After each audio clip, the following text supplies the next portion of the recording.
This is a test.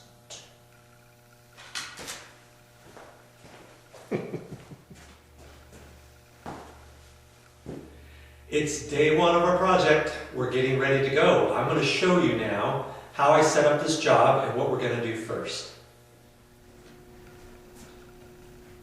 Ready for my project?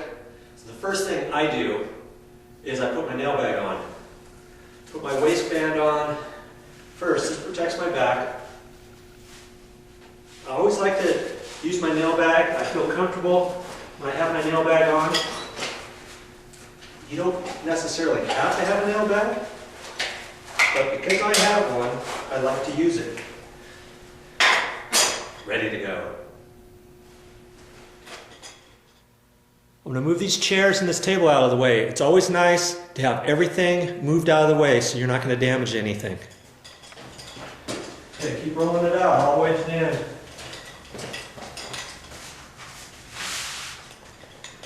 I need to cut this craft paper off about here, so I can't really do that unless I take this and pull it that way. So I'm going to pull it that way about 1.5 feet. Then I can mark it and cut it. Here, we're just going to cut it right here, score it on both sides with your sheetrock knife, flip that up, then we can slide this through and not have to worry about this column. Then we'll cut this back around the column so we can get it nice and tight up against the wall. See that? You want to keep your craft paper a little away from the actual wall so that we got enough room to tape it down with our masking tape. I'm going to use 2-inch masking tape.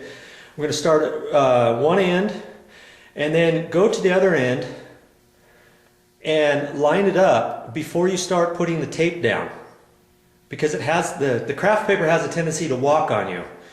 So you want to tape it down at one end, go to the other end, check that out, tape it in the middle, a third, tape it, and then tape it at the end, and then we're going to put an entire length of masking tape all the way along there, and that's going to keep all of our sheetrock mud and everything else off of the carpet.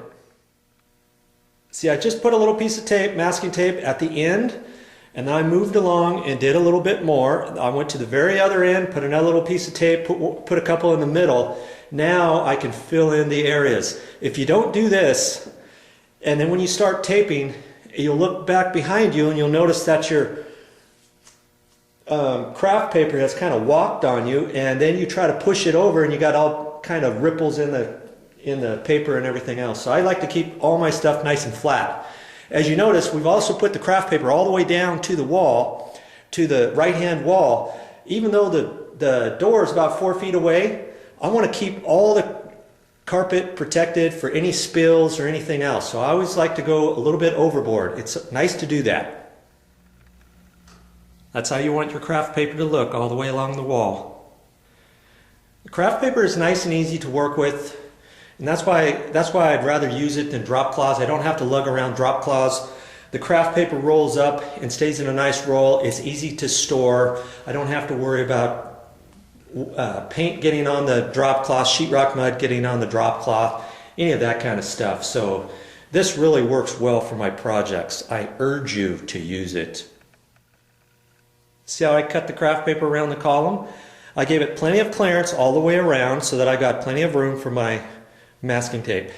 Tape that sucker down. When I tape this down, I don't want to stand on this any more than I have to get ripples and stuff like that. So I just have a light touch on there, and I'm going to tape this down. So I tape it, I take this and just kind of roll it down. Gives you a nice straight edge to work with. And you can pull it out like that, roll it down, get it where you want, push it down. Works nice.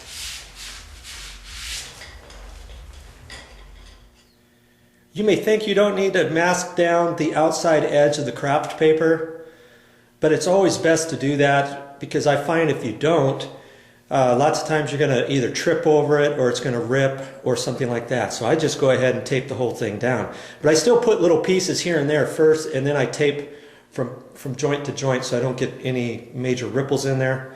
I know I'm explaining a lot about the craft paper, but it's good to get your job prepped in such a way to where you're not going to have to worry about it later on. Okay, I'm just going to tape that edge down now.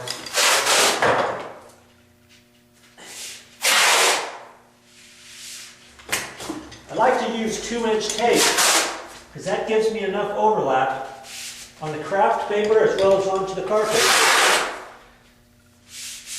Works good for linoleum, tile, anything you're going to be taping down. So just finish it off. Tape away. Try to stay off the craft paper as you're doing this because you don't want to have ripples as you're walking on there because this outside edge isn't taped down yet.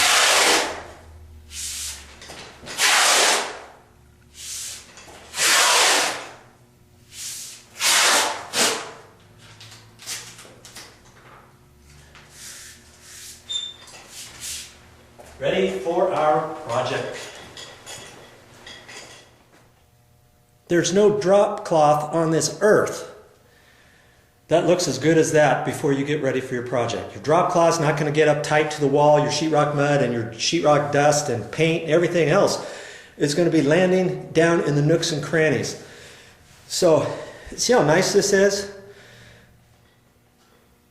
Yeah, it took a little effort to get it down. It didn't really take that long, but now it's down to stay. Just have to be careful when you walk on it. If you ever get any little nicks on it, you can put a piece of masking tape over it. But it's going to stay in place, and that's how I like things when I start out.